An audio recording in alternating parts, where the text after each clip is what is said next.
책가 아이들이 이웃에게 전하는 문화 홈페이지 생방송 북트레일러입니다. 반갑습니다. 반갑습니다. 안녕하세요. 네. 그러네요. 다시 할까요? 아니 상관없어요. 네. 지금 라이브인데. 네. 네. 저는 부산 교대에 위치한 책가 아이들 1층 서점에서 여러분들을 맞이하고 있는 효주라고 합니다. 네. 다른 선생님들도 각자 소개 부탁드립니다. 네, 안녕하세요, 여러분. 안녕하세요. 저는 2층에서 책을 읽어주고 있는 바다라고 합니다. 넓은 마음을 가지고 싶어서 별명을 바다라고 지었어요. 와. 네, 안녕하세요. 저도 바다 선생님과 함께 2층에서 그림책을 읽어주고 있는 별명은 동백이라고 합니다. 저 나무에 지금 동백꽃이 또 피었네요. 네, 저 동백 나무가 사시사철 푸르다고 합니다. 그래서 저도 그런 푸르른 마음과 생각을 가지고 싶어서 또 동백이라고 지었습니다. 잘 부탁드립니다. 친구들, 이 선생님들 서점에서 본 거 기억나요? 자주 봤죠? 근데 어떤 선생님인지 다 별명 알았어요? 오늘 알게 됐다, 그죠? 무슨 선생님? 바다 선생님. 무슨 선생님? 동백 선생님. 네, 앞으로 보면 이름 한번 불러주세요. 바다 선생님, 동백 선생님하고. 네. 오늘은, 이때까지는 한 사람씩 나왔잖아요. 근데 오늘은 이렇게 세 사람이 나왔어요. 오늘 저희 셋이서 여러분들한테 이제 문학을 소개를 해줄 텐데, 오늘은 주제가 하나 있습니다. 코로나라는 주제인데, 많이 들어서 조금 지긋지긋하죠? 코로나. 안 지긋지긋합니까? 이제, 위드 코로나라고 들어봤어요, 여러분? 위드 코로나라고 해서 옛날에는 이제 코로나가 종식되기를 기다렸는데, 이제는 코로나와 함께 살아갈 수밖에 없다. 당분간은 해서 위드 코로나 시대가 왔습니다. 여러분들은 혹시 코로나 끝나면 나 진짜 이거 해봐야지 하고 하는 거 있어요? 한번 말해줄래요? 진짜 하고 싶은 거. 코로나 끝나고. 친구? 방탄소년단 콘서트. 맞아. 덕질을 해야 되는데 방탄소년단 콘서트를 가야 되는데 콘서트를 못 가고 있어. 이 굉장히 중요한 사실입니다, 여러분들. 인생에서 너무 좋지. 너무 중요합니다. 맞아요. 끝나면 코로나가 가고 싶다. 또 다른 친구들은 혹시? 저는 마스크 벗고 친구들하고 한번 신나게 놀아보고 싶어요. 마스크 벗고 친구들하고 신나게 놀고 싶다. 맞아요. 코로나가 있으면 뭐 스포츠도 사실 막 마스크를 쓰고 하던 데가 있었잖아요. 축구 같은 것도. 네, 마음껏 뛰어놀고 싶다. 또 있습니까? 축구. 맞아요. 그런 스포츠들도 하고 싶고, 저 같은 경우에도 여행을 정말 가고 싶다라는 생각을 많이 했던 것 같아요. 정말 코로나가 끝나면 가까운 이웃 나라에 여행을 가고 싶은데, 이게 이제 코로나가 점점 길어지고 있는데, 우리들이 코로나가 끝나면 뭘 하고 싶다, 뭘 해야지라고는 생각은 하지만, 우리한테 왜 이러한 상황이 닥쳤을까? 이런 생각을 해본 적 있어요? 혹시? 코로나가 우리한테 어느 날 갑자기 왜 왔지? 하는 그런 고민도 해볼 필요가 있는 거죠. 그래서 오늘 그러한 생각을 가지고 여러분들과 함께 그 고민을 해볼 수 있는 문학들을 한번 가지고 와봤습니다. 마이크가, 선생님 마이크가 좀 빌려드리겠습니까?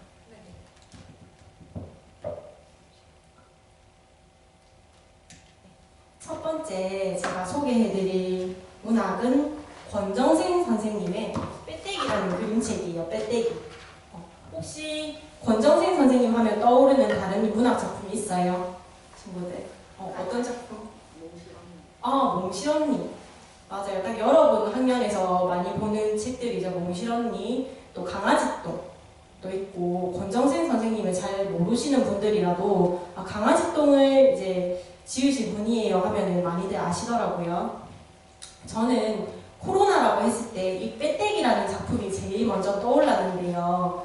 그 이유는 이 빼떼기에 나오는 한 문장 때문이에요. 어느 한 문장이 나오거든요. 그 문장은 제가 좀 이따가 한번 읽어드리도록 하고 이 빼떼기의 그 이야기부터 먼저 들려드리자면 빼떼기는 여기 나오는 주인공 병아리의 이름이에요. 까만색 병아리거든요.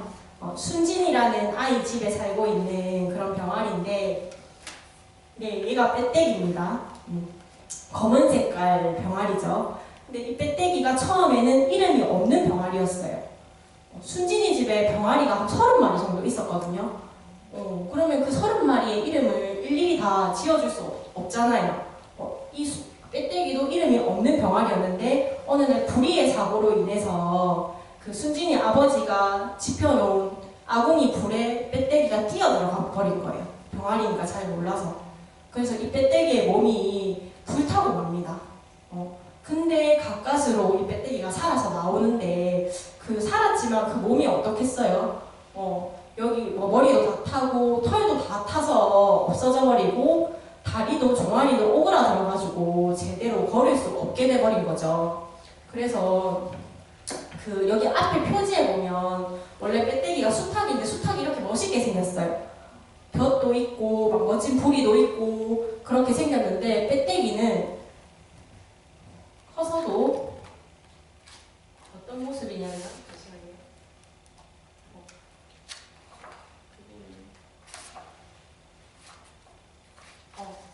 약간 보면 다리가 이렇게 밖으로 되어 있잖아요. 다리가 오그라들어서 걸을 때 빼딱빼딱 걷는다고 해서 이름이 빼떼기라고 붙여진 거예요. 근데 여러분들 병아리가 원래 되게 약하잖아요. 그래서 사실은 그날 밤에 바로 죽어도 이상할 것이 없는데 이 순진이 어머니가 빼떼기를 참기름에 발라주면서 그리고 자식처럼 품에 안아가지고 장에 갈 때도 데리러 가고 하면서 지극한 정성으로 빼떼기를 돌봐준 겁니다. 그래서 죽었을 목숨이었던 빼떼기가 계속해서 삶을 이어나가게 돼요. 근데 이 모습이 순진이 가족들 보기에도 그렇고 그 이웃 사람들 보기에도 그렇고 되게 장하고 기특하게 보였던 거죠. 그래서 이웃 사람들이 빼떼기를 보고 하나같이 뭐라고 말하냐면 이것도 책에 나오는 문장인데 한번 읽어드릴게요. 골목길 이웃 사람들도 빼떼기를 유달리 눈여겨보아 주었다. 빼떼기는 절대 잡아먹거나 팔아서는 안 됩니다. 언제까지라도 제 명대로 살다가 죽을 수 있도록 길러야 합니다. 이렇게 똑같은 말을 했다. 보통 지금도 그렇고 옛날에도 그렇고 닭은 많이 잡아먹잖아요.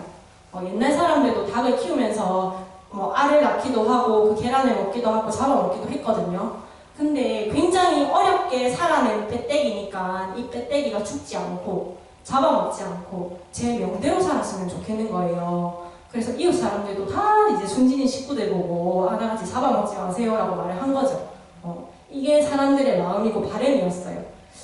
그런데 이렇게 순진이의 가족들이 살뜰하게 이렇게 돌봐주었던 빼떼기도 결국 죽을 수밖에 없는 상황에 처하게 되는데요. 바로 6.25 전쟁이 일어나게 된 거예요. 이 당시 이야기의 배경이 6.25 전쟁의 전후로 나타나게 되거든요. 거기서 제가 이제 코로나를 떠올리게 되고 한 그 문장이 나오는데 한번 이것도 읽어드리도록 하겠습니다. 1950년 6월에 전쟁이 일어났고 7월에는 마을 사람들이 피난해 갔다.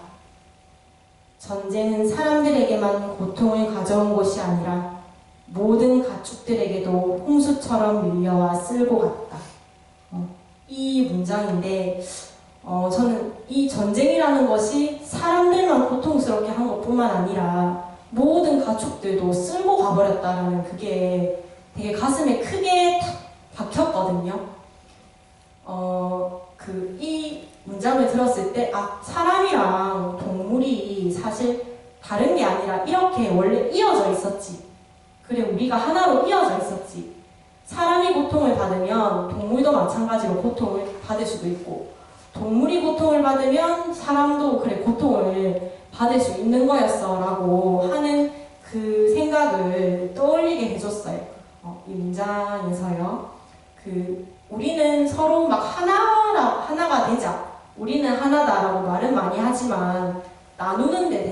하잖아요.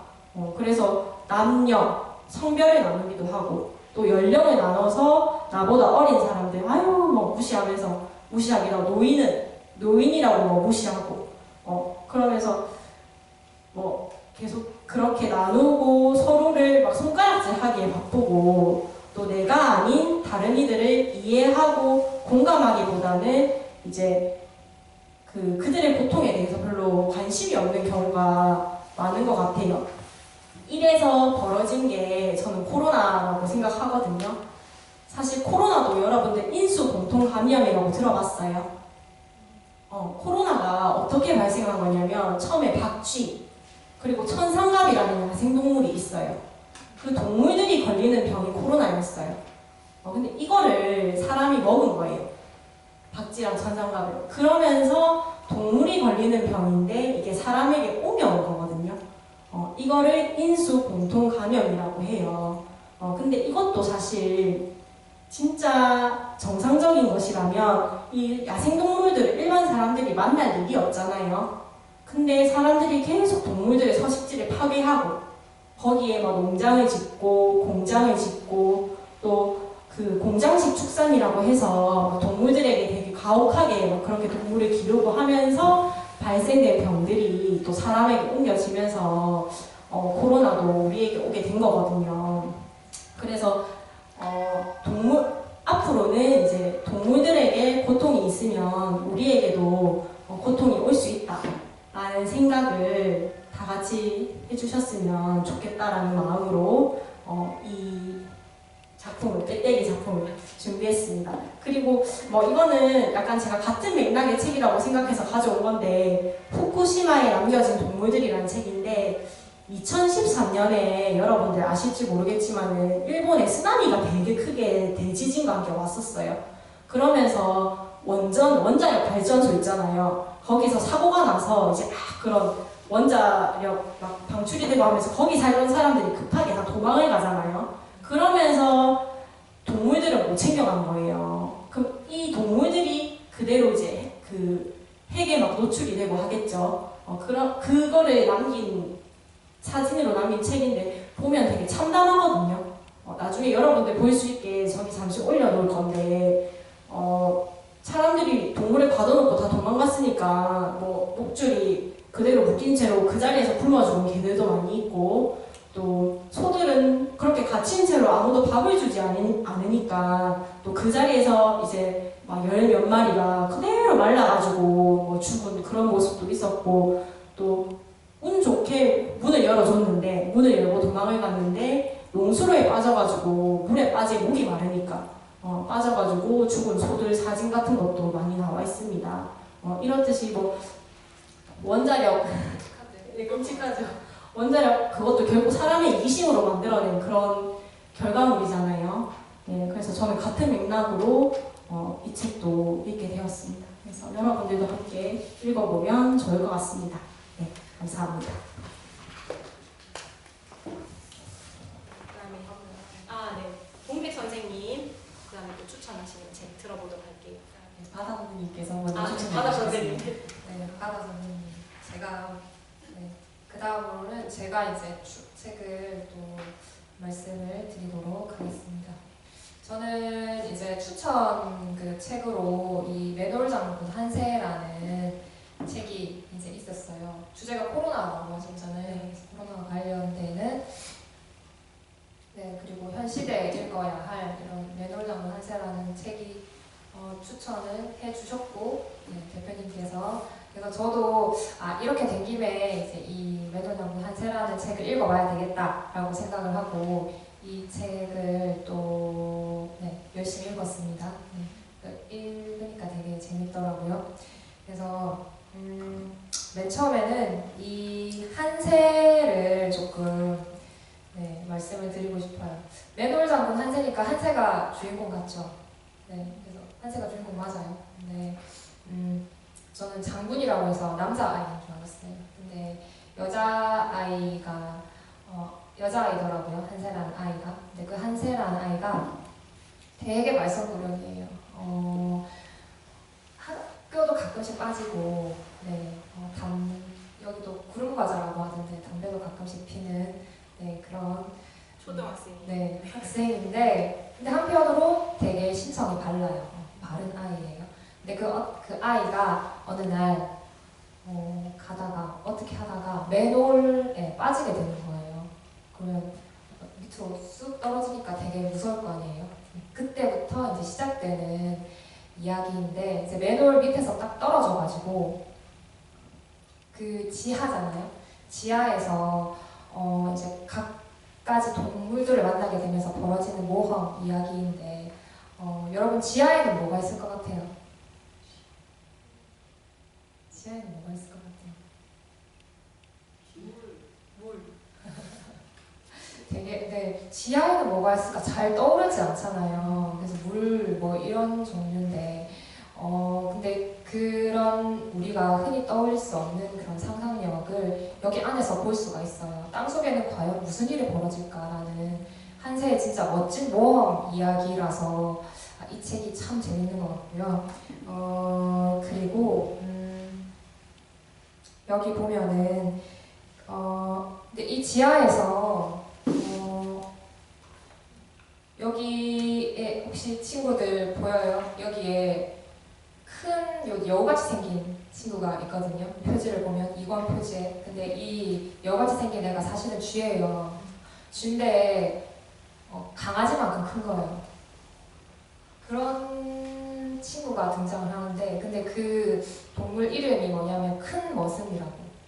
큰 머슴이라고 합니다. 근데 이 큰 머슴이 동물 회의를 주최를 해요. 세계 동물 회의를 주최를 하는데 이 사람이 이제 이 큰 머슴이 주최를 하고 그리고 세계에 있는 동물들이 다 모여서 회의를 하는데 그 회의 안건이 뭐냐면 사람이 지구를 이롭게 하는가 해롭게 하는가예요. 근데 어떻게 보면 정답이 약간 나와 있는 것 같은 우리가 지금 여기 3명이서 모여서 말하고자 하는 것에 이 회의 안건이랑 관련되어 있을 것 같아요.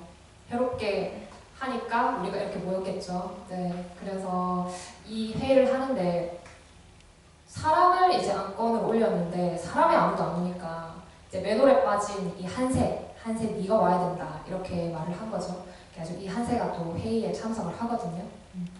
그러면서 벌어지는 이야기이고 그리고 제가 두 번째로 말하고 싶은 것은 이 표지를 보시면은 이게 1권이고 이게 2권입니다.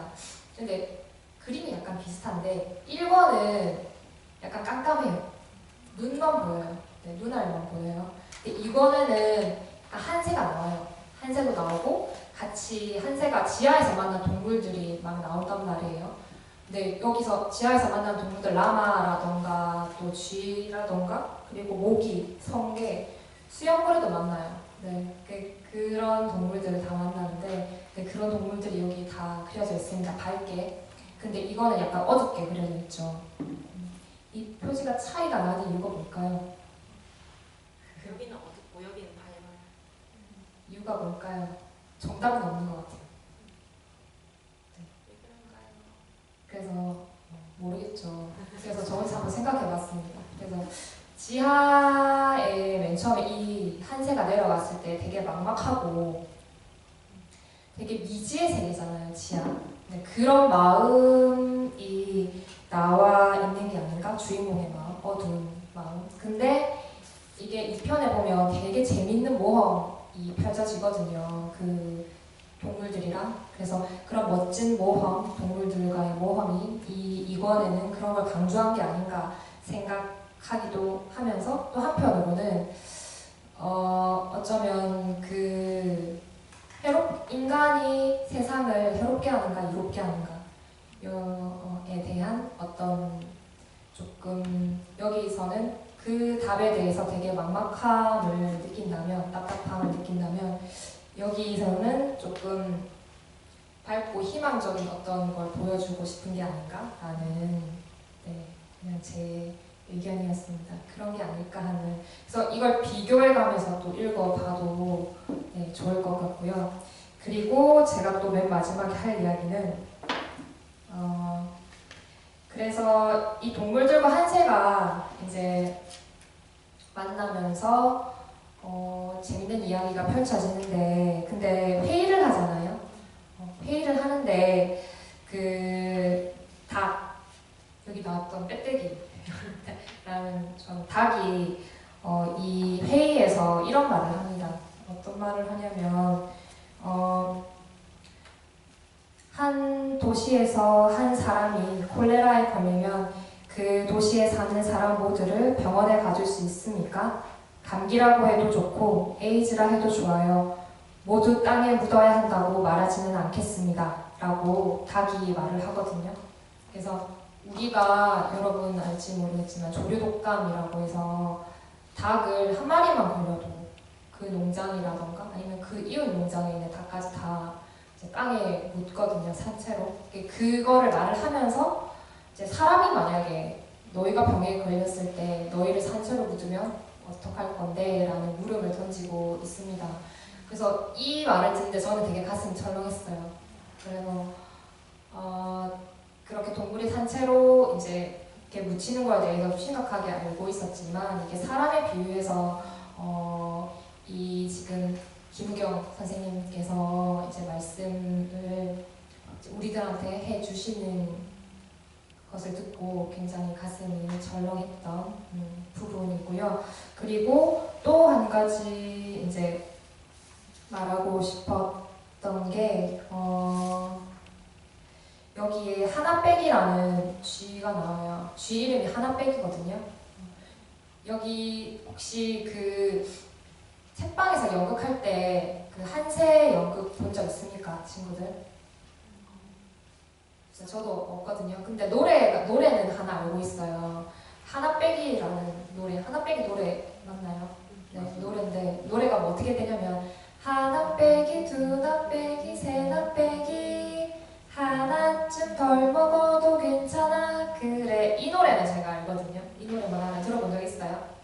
없어요? 네, 이 노래는 제가 알고 있어요. 근데 이게 이 한새에 나오는 쥐가 한 명 또 나오거든요. 근데 하나빼기라는 이름을 가지고 있어요. 근데 그 이름의 유래가 어떻게 되냐면 여기 나와 있어요. 들어봐. 우리 쥐들은 그다지 큰 어려움이 없이 사는 편이지만 둘러보면 어렵게 사는 동물이 많아. 먹을 게 모자라서 굶주리다가 죽어가는 동물도 흔해. 그래서 먹을 것이 생기면 하나쯤 빼서 다른 동물을 위해 남겨두기도 했지. 하나쯤 덜 먹어도 그다지 힘들지 않거든. 이라고 이제 쥐가 자기의 이름이 어떻게 유래되는지 말이 나오거든요. 이건 내 거를 남한테 이렇게 나눠주는 마음을 이렇게 또 동물의 이름을 통해서 말을 해주는 것, 그런 가치들, 그리고 아까 이제 동물의 대사 속에서 우리가 어떤 태도로 세상을 살아가야 할지를 계속 김우경 선생님께서 이 책에서 계속 말씀을 해주시고 있어요. 그래서 이 책은 이 시대에 꼭 필요한 책이 아닌가, 그리고 꼭 한 번쯤 읽어봤으면 좋겠다고 생각을 했습니다. 이상입니다.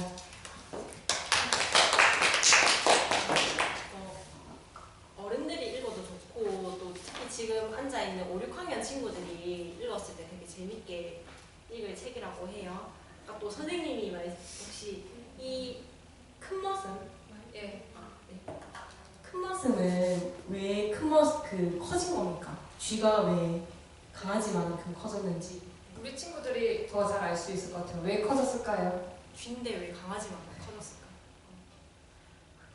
어렵죠. 누가 그렇게 만들었을까요? 인간이요. 네, 그래서 맞아요. 네, 인간이 동물 실험을 하다가 그렇게 만들었는데 어느 날 매놀에 이 친구도 이제 지하에 이제 살게 된 거죠. 근데 그런 인간이 그렇게 만들어버린 동물도 여기 많이 등장을 합니다. 네. 근데 생각해보면 동물 실험을 당한 그 쥐라든지 아니면 막 그 콜레라 걸렸다고 막 산채로 땅에 묻힌 동물이라든지 그 동물들이 그 동물회의의 의장 주최를 해가지고 사람이 그 재판 때 선다면 네, 우리한테 과연 어떤 판결을 내릴지 네, 또 생각만 해도 네, 아찔합니다. 아찔해 그런 일이 없도록 네, 만들어가면 여러분들이 우리가 만들어가면 좋겠죠. 네, 그 판결이 궁금하시면 이 책을 한번. 네, 판결이 나중에 나와 보시면 될것 있으면 같아요. 어떻게 사람에게 판결을 내리는지. 감사합니다. 매놀 장군 한세였고요. 네, 마지막으로 네, 동백 선생님의 추천이 있겠습니다. 네, 제가 소개해드릴 책은 미야자와 겐지 작가의 비에도 지지 않고라는 책인데 혹시 보신 적 있어요? 비에도 지지 않고. 네. 어른들은 많이 접한 시일 거라고 생각을 합니다. 일단 미야자와 겐지 작가를 좀 간략하게 설명을 해드리면요. 혹시 은하철도 999라는 애니메이션 아시나요? 차가 어둠을 헤치고 모르십니까? 이 노래도 처음 들어봤어요? 아마 20대 후반 넘어서들 많이 아시지 않을까 하는 애니메이션이에요. 아무도 그, 모르겠어요. 네, 메텔이라는 긴 모자를 쓰고 나오는 여주인공이 나오고요. 그리고 철이라는 남자 주인공이 나오는데 이 애니메이션도 그 미야자와 겐지 작가의 은하철도의 밤이라는 작품을 모티브로 만든 애니메이션이라고 합니다. 네. 그리고 이제 미야자와 겐지 작가는 시인이면서도 농업 과학자였고요. 그가 추구하는 삶은 타인을 위한 삶, 그러니까 나도 챙기지만 타인을 배려하고 위하는 삶을 많이 얘기를 하셨다고 해요. 그래서 다른 여느 글과의 달리 이 시의 모든 구절이 이제 나는 그런 사람이 나는 되고 싶다라고 많이 끝맺음을 하는데 그것도 이제 타인을 위한 삶, 그때 나만 위하는 게 아니라 타인을 위하고 배려하는 삶을 살고 싶은 그 겐지 작가의 자신의 소망을 담은 글입니다. 그래서 일단 먼저 이 시를 한번 읽어보고 또 얘기를 나눠보려고 하는데 혹시 시를 한번 읽어봐 줄 친구 있나요? 내가 한번 읽어보고 싶다. 네. 네.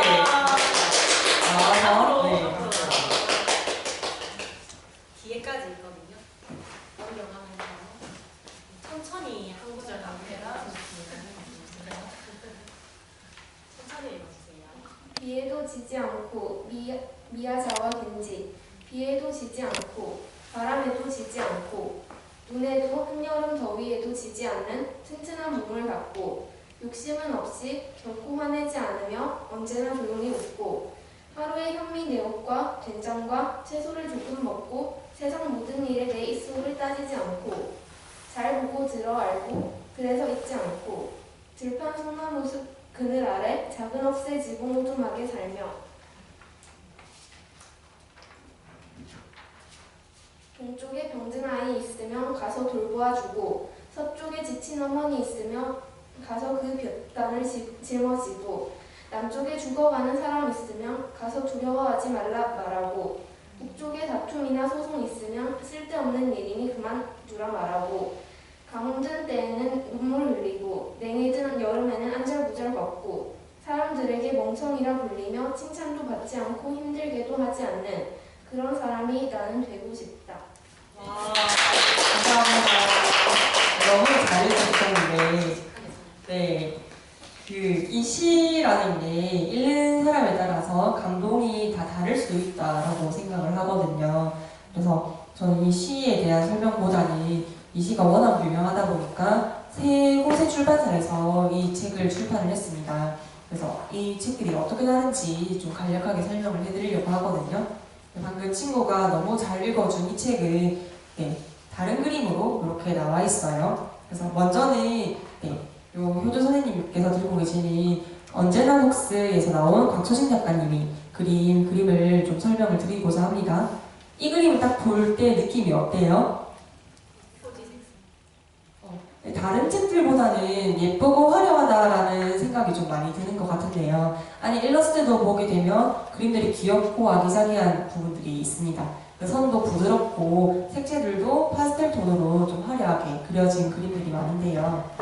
이 작가의 말에 보니까 이 곽수진 작가님이 의도한 것은 좀 무겁지 않고 가볍게 실어내고 싶다라고 얘기를 하신 거를 잘 살려낸 것 같고요. 그리고 그림들도 어렵지 않게 조금 더 설명이 되어 있는 것 같은 그림들이 있어요. 그래서 만약에 친구들이 이 비에도 지지 않고라는 시가 좋아서 선물해주고 싶다. 그리고 뭐 나보다 조금 나이가 어린 친구들에게 한번 읽어보라고 보내주고 싶다 한다면 저 언제나 복수에서 나온 비에도 지지 않고가 알맞지 않을까라는 생각을 해보았습니다. 네, 그리고 두 번째로 소개를 해드릴 곳은 그림책 공작소에서 나온 비에도 지지 않고예요.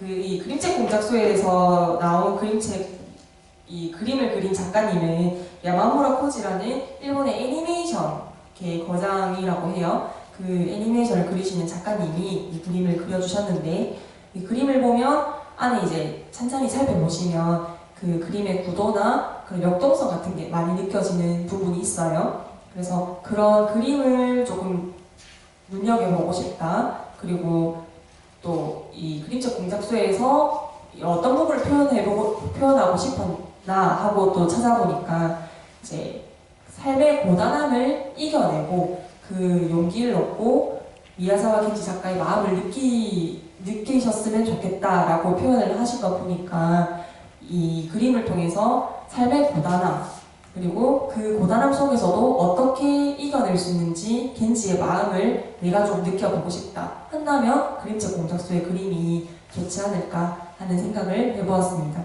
그래서 어른들은 또 이 그림책을 많이 좋아하시는 분들이 계시더라고요.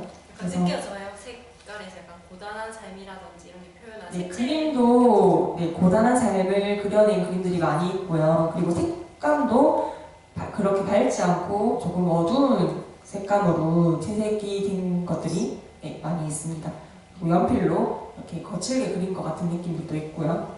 그래서 그런 부분들을 좀 감상해보고 싶으시다 하면 그림책 공작소 그림을 추천드리고요. 그리고 마지막으로는 여유당에서 나온 비에도 지지 않고입니다. 딱 보시다시피 그림이 좀 간결하다 맞죠? 네, 그 화려한 색감은 쓰지만 최소한의 성과 면을 이용해서 그림을 간결하게 그리고 싶으셨다고 해요. 작가님은 유노키 사미로라는 작가님이신데 일본 염색공예의 1인자라고 하십니다. 그래서 염색공예를 살려서 이렇게 그림의 시를 실기도 했고 그리고 그 겐지 작가가 이 비에도 지지 않고에서 전하고 싶은 핵심은 전하되 그 독자들의 상상력이나 창의력은 해치지 않는 선에서 그림을 그려내고 싶으셨다고 하시더라고요. 네, 그래서 그림들을 보시면 색감은 화려하지만 선이나 면이 단순하면서 내가 그림을 봤을 때 무한하게 상상해보고 어떤 것들을 전하고 싶었는지 내가 또 이 감정을 대입해볼 수 있는 그런 그림들이지 않나 하는 또 생각이 듭니다. 그래서 이 여유당 그림책 같은 경우는 또 마지막 작가의 말에 겐지의 그 삶이나 그리고 겐지가 전하고 싶었던 그런 마음들을 또 글로 실어놓은 부분이 있어요. 그래서 최소한의 표현으로 최대한을 느낄 수 있게 잘 설명을 해놓은 출판사지 않나라는 생각에 또 여유당 그림책도 볼만한 그림이다라는 또 생각이 들더라고요. 그래서 이제 만약에 선물을 하거나 아니면 내가 감상을 하거나 그런 때에 맞게 그 시에 맞게 또 출판사들을 선택해서 보시면 더 재밌게 즐길 수 있지 않을까 하는 마음입니다. 네. 같은 시인데 보면은 다 다르게 그림을 또 해놓고 번역도 조금씩 다 차이가 나거든요. 그래서 어떻게 좀 다르게 표현이 했는지 시라서 조금만 다르게 표현했는데도 느낌이 완전 달라져요. 약간 그래서 그런 것도 한번 비교해가면서 읽어보면 좋을 것 같습니다. 그리고 이제 이 코로나와 연관돼서 이 책을 추천을 해드린 거잖아요. 그래서 코로나에 좀 관해서 얘기를 해보자면 비에도 지지 않고라는 이 시가 어떻게 쓰여졌나 하고 말씀을 드리고 싶은데요. 원래는 겐지 작가가 문학 작품으로 쓴 글이 아니고요. 일기 형식으로 11월 3일이라는 제목을 달고 처음에 쓰여졌다고 합니다. 그래서 그 겐지의 수첩에 적혀있던 이 글을 겐지가 결핵으로 먼저 세상을 떠난 후에 그러고 겐지의 동생 세이로쿠 씨에 의해서 이 글이 이제 세상에 알려지게 됐거든요. 그래서 그 세이로쿠 씨가 이제 하신 말씀으로는 이 겐지의 글은 독자들에게 뭐 교훈이나 뭔가 알려주기 위해서 쓴 글이라기보다는 겐지가 스스로 자신이 이러한 삶을 살고 싶다라는 신앙 고백이자 기도문이라고 얘기를 했거든요. 그래서 이러한 것들이 남에게 이렇게 살아라 저렇게 살아라 라고 말한 것이 아니라 자기 자신이 이렇게 되고 싶다라는 것을 얘기하는 그런 글을 쓴 걸로 보아서 겐지 작가는 자신의 변화를 되게 중요시한 것 같고요. 그 코로나에 이어서 얘기를 해보자면 이 코로나 시대에 앞서 효주 선생님이 말씀하신 것처럼 편을 가르고 니꺼 내꺼 그리고 뭐 확진자가 나왔을 때 우리가 뭐 이 사람이 잘못했으니까 이렇게 옳은 거 아니야? 라는 뭔가 편가르기 식의 내 일 아니니까 너는 잘못했고 나는 죄가 없어 뭐 이런 식의 생각이라든지 그런 것들을 다시 한번 생각해 볼 수 있는 이 글이 아닌가. 먼저는 그 사람들이 왜 그렇게 됐는지 한 번쯤 이해해 볼 수가 있고 그리고 나도 만약에 그렇게 된다면 또 그런 이해를 바랄 수 있는 그런 사회가 된다면 편가르기가 아니라 조금 더 이제 부드럽고 유연한 사회가 되지 않을까라는 생각을 해봤고요. 그리고 이 비에도 지지 않고를 읽으실 때 많이들 전반부가 중요하다는 생각을 많이 하신다고 해요. 처음에 비에도 지지 않고 바람에도 지지 않고 눈에도 한여름 더위에도 지지 않는 튼튼한 몸을 갖고 라는 대목에서 뭔가 어려움을 이겨나가고 헤쳐나가는 부분들을 많이 느끼시는데 이 겐지 작가가 사실상 중요하게 생각했던 부분은 뒤쪽 부분에 동쪽에 병든 아이 있으면 가서 돌보아주고 서쪽에 남쪽에 북쪽에 이렇게 하면서 가서가 총 4번이 나와요. 근데 그 활자로 이제 넘어오면서 문맥상 이제 좀 더 부드럽게 하기 위해서 북쪽에서는 가서라는 말을 뺐다고 하거든요. 그래서 가서라는 말이 중요하다라고 생각을 하고 썼다고 세이로쿠 씨가 얘기를 하셨는데 그게 왜 그렇냐 하고 보니까 모든 지식에 행동이 없으면 그 지식은 죽은 지식이다 라고 생각을 하고 그걸 실천하려고 많이 노력을 하셨대요. 그래서 친구들도 뭔가 알고 있고 내가 배웠던 것을 실천하지 않으면 사실상 아무 소용이 없는 거잖아요. 나중에 돼서는 잊혀지기도 하고. 그래서 그 겐지 작가도 내가 알고 있는 지식들을 항상 실천하고 나를 위해서 살고 도와주고 뭐 볕다를 짊어지고 도와주고 그리고 두려워하는 사람이 있으면 위로해주고 내가 아는 지식으로 그 사람의 마음을 달래줄 수 있고 이런 행동의 부분을 되게 강조를 본인에게 나는 이렇게 살아가야겠다라는 생각을 많이 하시지 않았나. 그러면 이것도 이제 우리 코로나 시대에 생각을 해본다면 우리가 앞서 또 선생님들이 설명해 주신 것처럼 우리의 잘못으로 인간의 잘못으로 일어난 이러한 일들이 동물에게도 피해가 됐고 그 동물의 피해가 다시 인간으로 돌아오는 일들이 일어나고 있잖아요.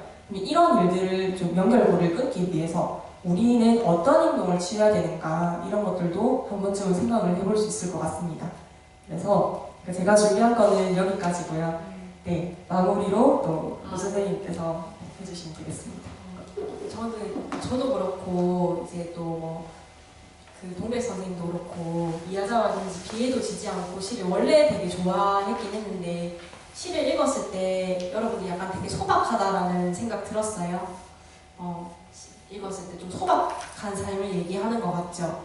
근데 우리가 이때까지 막 되게 성장, 발전 막 이런 거만 외쳐왔잖아요. 근데 이런 코로나 시대에 다시 누가 보면 약간 진짜 멍청이 같고 좀 바보 같아 보이지만 그렇게 소박하게 그리고 남을 이해하면서 따뜻하게 살아가는 그런 마음이 필요하지 않을까 해서 이 시도 나중에 또 같이 한번 감상도 해보고 하면 좋을 것 같습니다.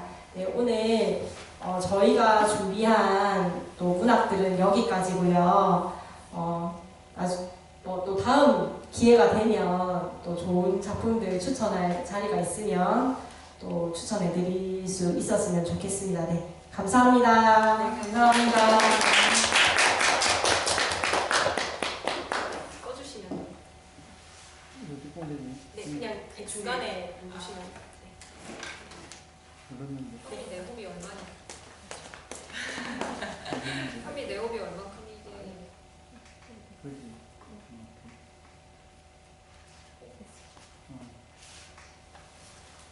수고했네요. 감사합니다. 긴 시간 집중해주셔서 고마워요.